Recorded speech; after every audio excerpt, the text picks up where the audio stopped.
Well, thank you for having me tonight. As has been said, I'm running for Congress in CD5 next door, but again, this is kind of a family affair. You probably know people next door in Scottsdale, Tempe, Ahwatukee, Fountain Hills, the eastern part of Phoenix, the western part of Mesa, who knows? Get the word out. I'm a trauma surgeon, which means I deal with gunshots, stab wounds, car accidents, and that's where I spent the last 24 hours at Good Samaritan Hospital, downtown Phoenix. I'm also a former military F-16 flight surgeon, so I had the privilege to train and fly with one of our top fighter units in the United States. I own a business in Scottsdale, which is a weight loss internet company. I'm a father of 8-year-old twins. A little fun fact about me, I've volunteered and done surgery in 4 different countries, including 5 weeks in Somalia. You might ask, well, why are you running? Good question. I'm running because the American dream we had growing up is turning into the American nightmare, and we need to restore that and restore it quickly. I had no burning desire to go to Washington to do this, but it has to be done. I'm also running because this precious document that was written in the blood of our forefathers has been trashed and stamped on.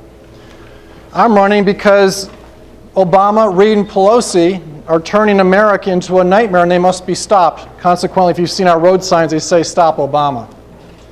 Now, my campaign is focused on 4 critical issues. I've been considered the serious candidate or the issues candidate, and I want to talk about those tonight. Those 4 issues are health care, border security, unemployment, and the economy. So let's go through those. First one, health care. You know, Scott Brown's win a couple months ago seems like days ago or years ago, depends on your perspective, and it was a great win, and then we lost the battle in March with Obamacare. The Democrats missed the key issue with health care, which is cost, C-O-S-T. Right now, health care costs about 1/6 of our economy. 17% of our economy is taken up by health care.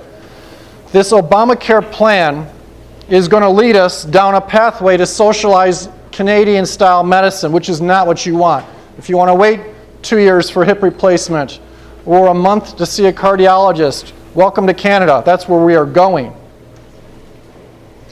The Obamacare plan is going to be paid for from 3 critical areas. First, Medicare. They're going to steal, not borrow, but steal $500 billion of money that was designed to go into Medicare at a time when Medicare is virtually bankrupt. Second, there are new taxes in this system.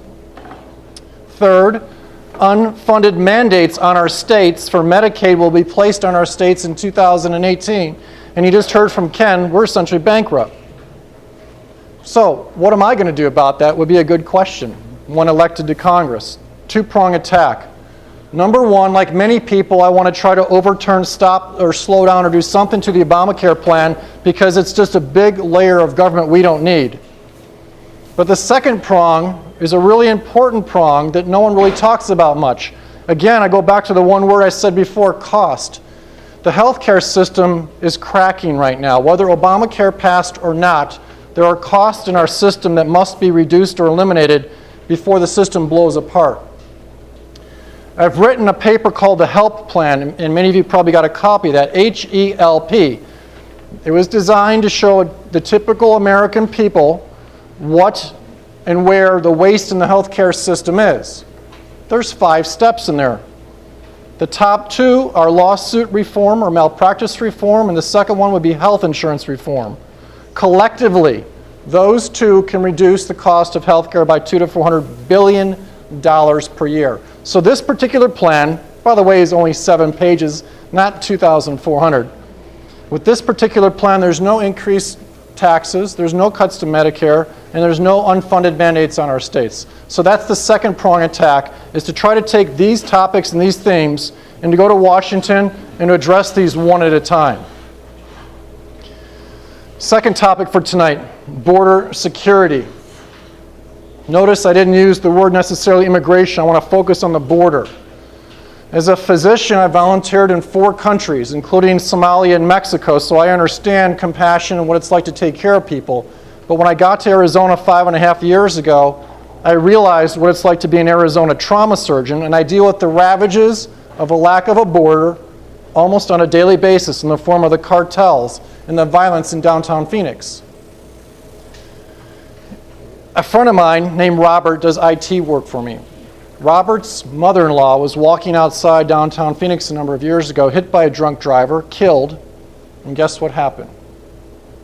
Drunk driver was, guess where he went? Skipped over the border. If you want to understand what's going on in Mexico, Google search a town called Tancetaro. Tancetaro is a nice town, small city, and in a short period of time the cartels came in and they took out the mayor, the entire city council, the 60-member police force, and half the managers of the city. It's now a lawless city. Nogales, January, 40 executions. Acapulco, one weekend, 30 executions. You know about the rancher. Last week on June 28th, Dr. Torre was running for one of the governor's seats. He was the health minister in the northern part of Mexico, running for the governor's seat. The day before, he announced that he was going to start cutting down on the cartels and really focusing on the cartels. The next day, he was executed.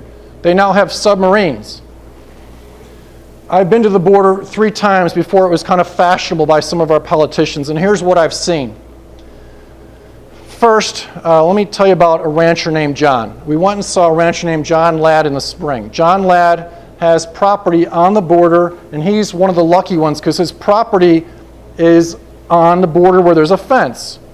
Now, the fence on the southern border, our entire southern border, is only 18% of the border. So only 18% of the border actually has a real fence. That leaves 82% in which there's virtually nothing.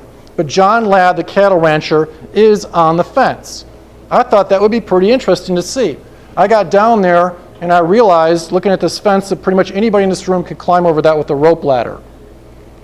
Second, we had a debriefing with the mid-level managers for the border security folks. Nice people, but here's what they do with our border agents. By the way, how many border agents do you think we employ on the southern border? Anybody want to guess? How many? Go a little higher, the entire southern border. Double it. 17,000. We pay for 17,000 border agents on the southern border. So I thought that's a pretty good number, and we'll probably see a lot of the border agents. Well, they use something called the football defense. I didn't make this up, they did. They have some of the agents on the line of scrimmage on the border. Some of them are the middle linebackers 10, 20 miles back on the feeder highways. And then many of them are 40, 50 miles back like the free safeties. The reality is, in the trips I've been down there, in 1 4-hour block of time, saw 1 agent. 1 2-hour block of time, saw 2 agents.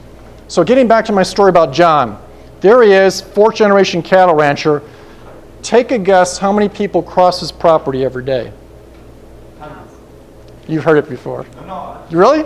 Perfect, 100. So Ken's right, 100 people cross his property, not 1 or 2, but 100. Now, the next portion of the take-home message, guess who's crossing?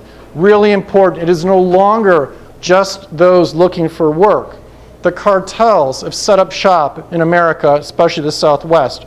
We're the number 2 city in the world for home invasions and the number 1 for kidnapping in the United States.